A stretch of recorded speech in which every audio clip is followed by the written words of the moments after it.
Just a quick reminder, this podcast is general information only and doesn't replace medical advice. Always speak with your treating team to know what's right for you. And I think that really raised one of the really important things from doctor's perspective, that I think we really got to lay out what are the potential side effects patients can experience, right, with each of these drugs. Having that sort of awareness and just counselling folks to sort of watch out for these things will sort of reduce, hopefully, that anxiety and that we're all going to get if we have a new side effect for something, that new drug that we've just taken, right? Welcome to Beyond the Count. I'm the founder and CEO of ITP Australia and New Zealand and your host, Danielle Boyle. This is a space created for the ITP community by the ITP community, where we share real stories, expert insights, and everything in between. Whether you're living with immune thrombocytopenia, supporting someone who is, or just trying to understand what life looks like beyond the bruises and the blood tests, you're in the right place. Today, you're listening to our 4-part series on Decoding Risk, designed to help you make sense of ITP treatments, side effects, and the information that can sometimes feel overwhelming.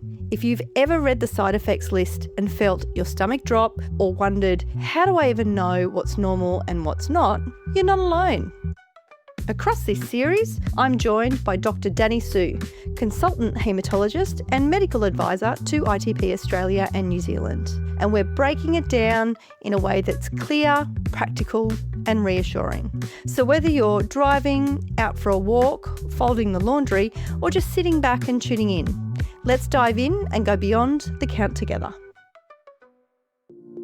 In the first episode of this series, we're talking about something that can feel really confronting when you're living with ITP, side effects.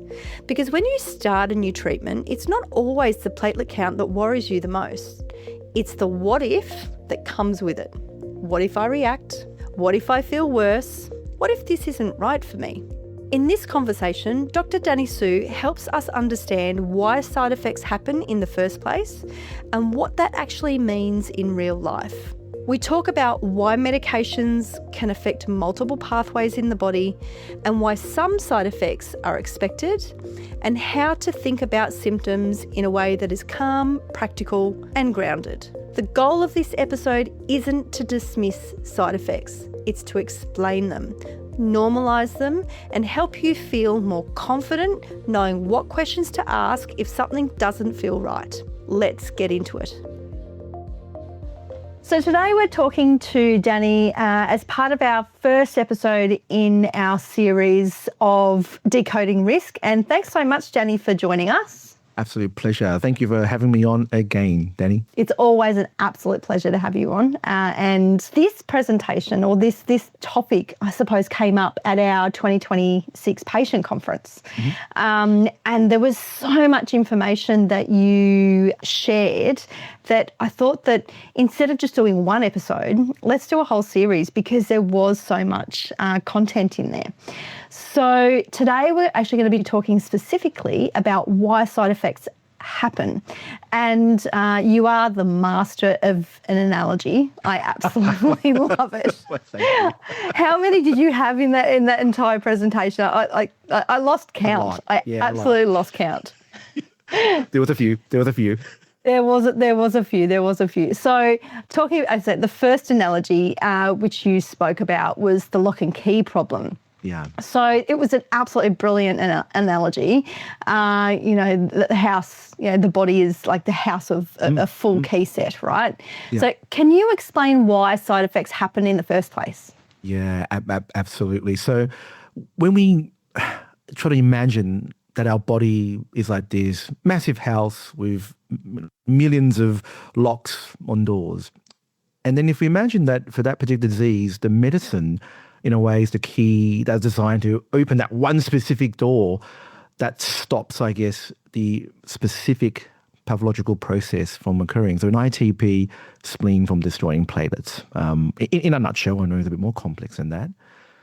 But here's the thing though, right? We all know that some keys are going to fit other locks as well.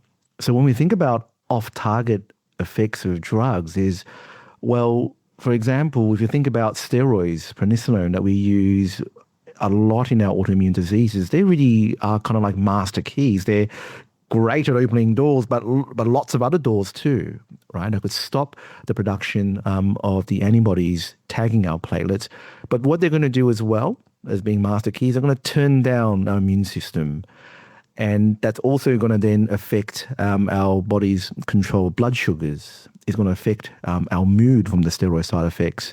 And part of that is also affects our sleep. It really, as those of you who have taken steroids, really disrupts your sleep patterns.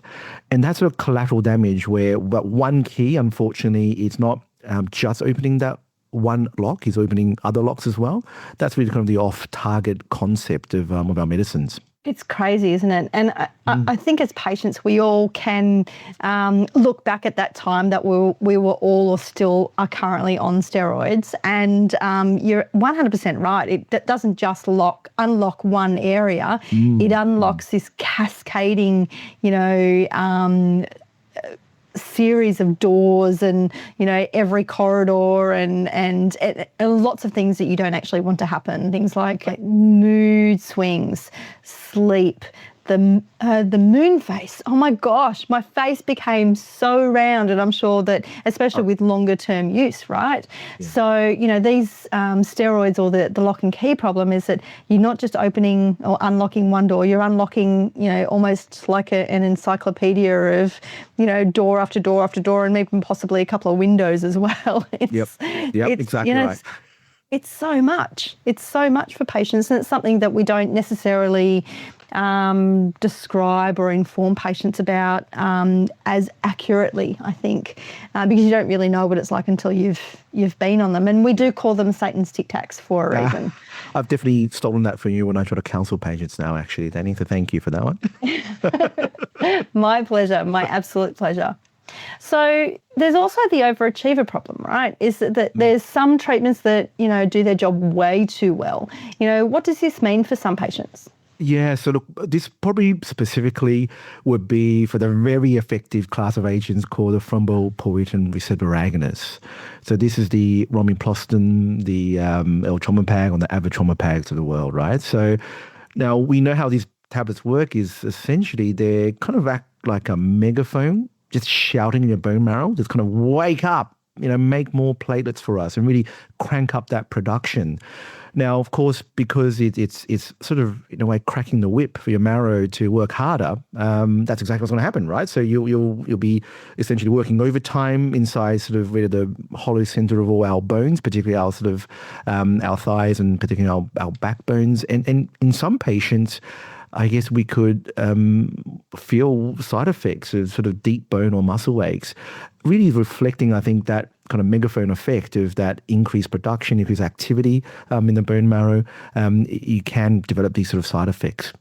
I think what's really important is that it's, of course, uncomfortable and like all side effects, something that we've got to just monitor. But it is, in a way, kind of expected in some patients going to report this with these particular class of agents. Yeah. Yeah. And I think that's the important thing too, is that, talking up to your doctor and saying these things are happening to me, instead of just assuming that, it's all in your head or, and on the other side, we would really love for other healthcare professionals like yourself to actually take it on board and go, okay, so this is a side effect for you. What are we going to do about it? Let's have a chat about it and have that open discussion. Yep. And I think that really raised one of the really important things from I guess the doctor's perspective, that I think we really got to really lay out what are the potential side effects, patients can experience, right, with each of these drugs. Having that sort of awareness and just counselling folks to sort of watch out for these things will sort of reduce, hopefully, that I guess that anxiety and that we're all going to get if we have a new side effect for something, that new drug that we've just taken, right? So yeah, and so we have the treatment information sheets, and it does include the side effects on there with regards to even some of the really rare ones, but it doesn't mean that that's the be all and end all. Exactly. exactly. So, and I think that's something that we all need to take into consideration, is that just because it's not on the sheet, it doesn't mean that it's not actually happening for you. And, making sure that you speak up and advocate for yourself. It's not all in your head, and, really have a chat and really have that open discussion. And if you don't feel like you can have that open discussion, reaching out to, family, friends that can potentially advocate on your behalf. Or even reach out to us, and we can sort of help you navigate that as well. No, absolutely. Okay, here comes the demolition team. You described Retux, like being the guided missile. I remember that from the conference, and it was so 100%, on track. Can you explain what happens during like the infusion and the reactions? Yeah, absolutely. So firstly, I should point out that, of course, we don't expect everyone to develop an infusion reaction, rituximab. However, just given the nature of this particular therapy, it is a potential side effect. So rituximab, is a completely custom-designed antibody. That was actually, origins was, it was constructed to essentially attack cancer cells, so very specifically lymphoma or lymph cells. And of course, we know in ITP, our B lymph cells are the ones that are kind of recognizing our players as being foreign and in a way triggering that cascade of abnormal sort of pathological response. So rituximab got a missile, is going to attach to our B cells and essentially burst them open, right? Kill them very quickly, really upon that first infusion. Hence why, for those in the audience who might have had rituximab, you all remember the very long infusion. We go very slow, given that fact that it's so damn effective, right? As soon as it goes into your body, they're going to be tagging these lymph cells and really busting them open. So when they kill these lymphocytes, essentially, the internal contents are spilled into our kind of bloodstream, and our body kind of senses that hold on, there's this stuff, debris that's been spilling out, and it releases almost this sort of hormone reaction where essentially that's what an infusion reaction is. So chills and fevers, on some people that break on a rash. That's really what's happening when we experience an infusion reaction. And look, generally with that first infusion, because it just works so darn well that it probably would have wiped out most of the B cells in your body essentially with that first infusion. So we rarely see it beyond that first dose. And hopefully that will be the end of it, and that you'll never experience it ever again, if you experience an infusion reaction in the first place. I think that's very important to highlight, because in lymphoma, you could imagine patients are filled with an excess of these abnormal B cells, but in ITP we don't, right? We have normal amounts, so it's definitely a much lower incidence of infusion reaction. Yeah. And I think while we're touching on rituximab, a lot of people, when they're talking about Ritux and it being a potential treatment option for them, we have to, while this treatment was originally used for lymphoma, I think that we have to remember that it is not chemotherapy. That's right. Yes. It is used in combination with chemotherapy. So when people say the chemotherapy drug rituximab, we need to really remember that it's actually not a chemotherapy treatment. Yeah, no, that's really so important, Danny, because I've certainly had a number of patients whom obviously did their own research and read about the drug, and it really spooked them, thinking, oh my gosh, I'm going to get this drug they use to treat cancer. And understandably, are very nervous about actually accepting that treatment. And also when you talk about, well, hold on, it's wiping out all the B lymph cells.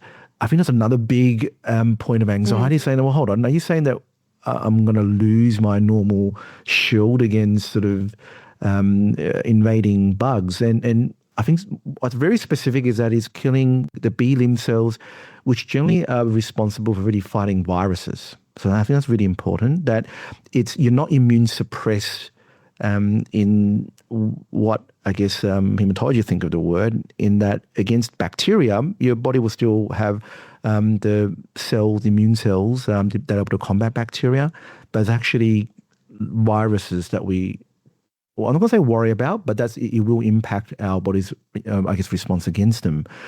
Really, the only virus we really worry about is hepatitis B virus. Just because it's so important for B cells. If you've ever been exposed to hepatitis B, the B cells are in a way the jailers that keep that virus locked into our liver cells. And if we give someone rituximab, it could kind of unleash the virus in some of our patients, and hence why it's so important to have antiviral tablets if you're in that specific, group of patients.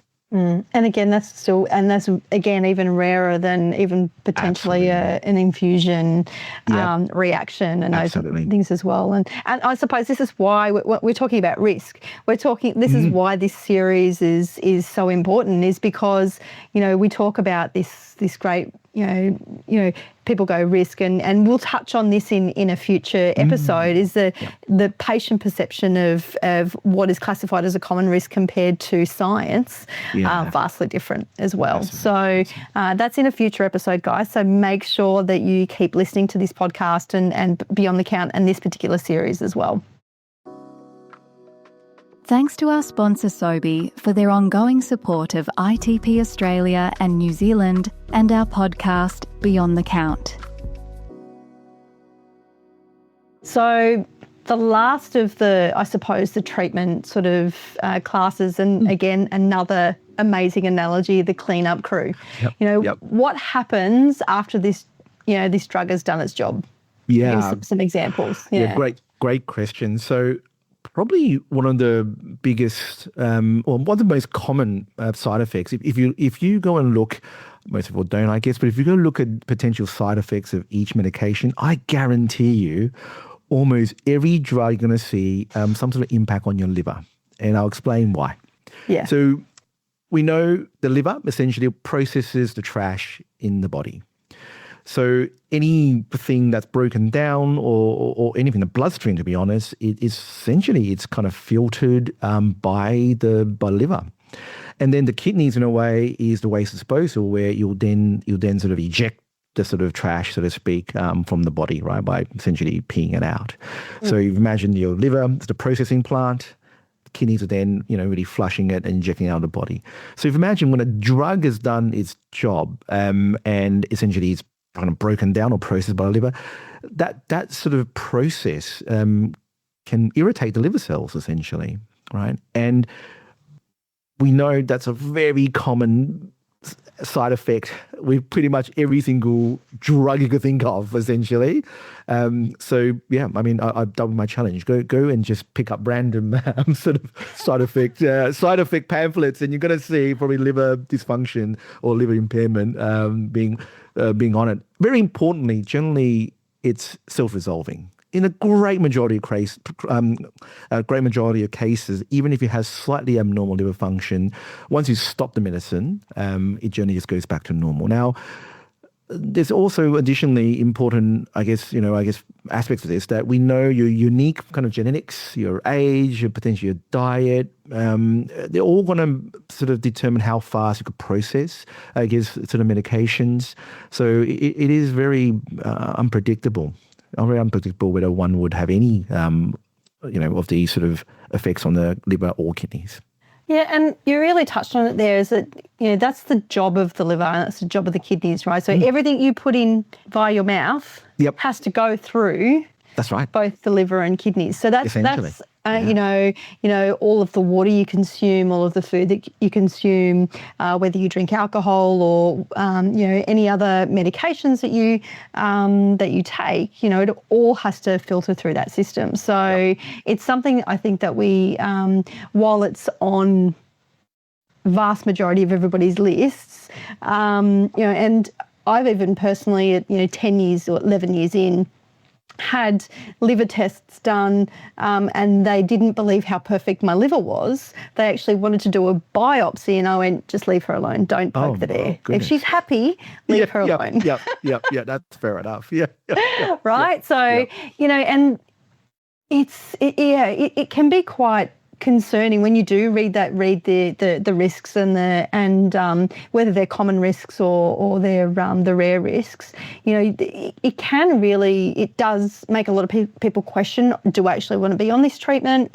But it's about talking to other people that have had that particular treatment, talk to other patients, but then also talking to your clinician as well, because they'll be honest and upfront. And it may even be worth a second opinion if you're still yet to be able to choose. Having that extra set of eyes might also be beneficial as well. So I think that's a really important thing that we need to remember when it comes to side effects. There's 4 different categories, 4 different types of types, I think, drug classes and what they actually do in the system, and not everything does come with an innate risk.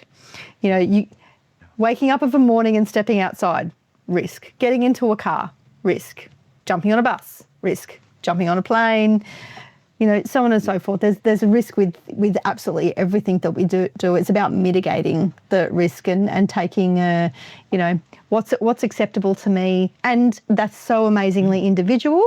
Yeah. And we need to remember that what you decide as a patient may be different to the next person as well. So having those conversations and being really open is really important.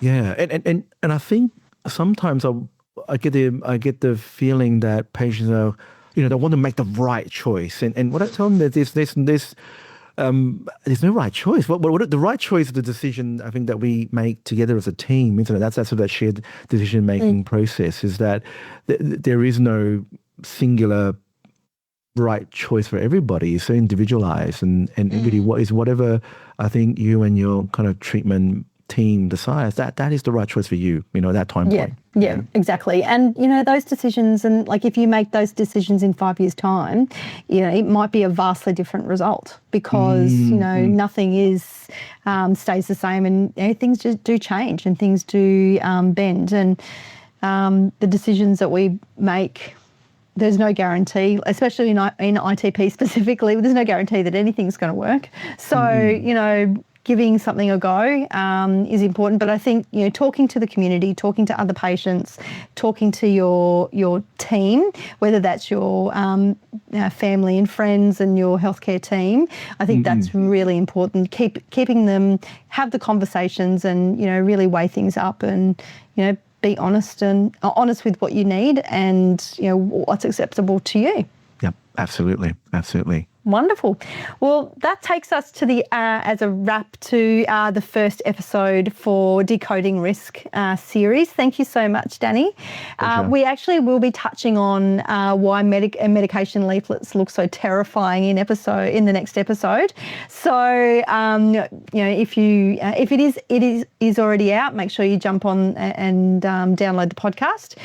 If not, you'll see it in a couple of weeks' time. So, thanks so much, Danny, for joining me again on Beyond the Count, and I look forward to recording the next episode with you. Thank you for having me, and see you next episode.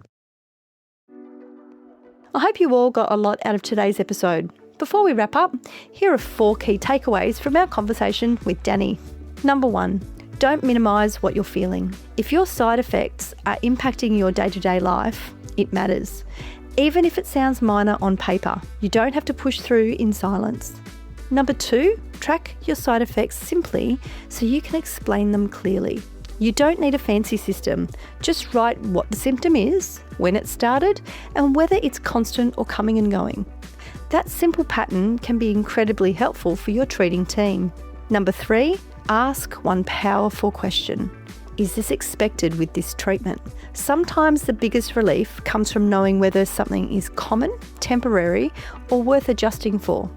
That one question can change everything. And number 4, remember that monitoring is part of the plan. Blood tests and check-ins are often there to catch issues early and keep you safe. Not because something is automatically wrong, monitoring is a safety net. A big thank you to Dr Danny Hsu for joining us for this Decoding Risk series and for explaining complex topics in a way that feels clear, calming, and genuinely reassuring for our community. Thank you for joining us for this episode of the Decoding Risk series. If you're planning to follow along, other episodes in the series include Why Medication Leaflets Look Terrifying, The Words That Trick Our Brains, and Becoming a Partner in Your Care. If you'd like to watch Danny's presentation from the 2026 ITP ANZ Patient Conference in Melbourne, you'll be able to find it shortly on our ITP ANZ YouTube channel. And don't forget, if you're looking for support, join the ITP community at itpanz.org.au. While you're there, check out the latest edition of The Count, our quarterly magazine, read some patient stories, download a huge range of treatment information and guides and more from our patient resources section, and know that you are not alone. We're here to support you, guide you, and keep you informed of the latest information when it comes to immune thrombocytopenia. If you found this episode helpful, please share it with others in the ITP community, and don't forget to leave a review on the platform you're listening from. It helps others find the Beyond the Count series. We've got more expert conversations coming your way soon, so hit the follow or subscribe and stay updated. And thanks for tuning in and diving beyond the count with us.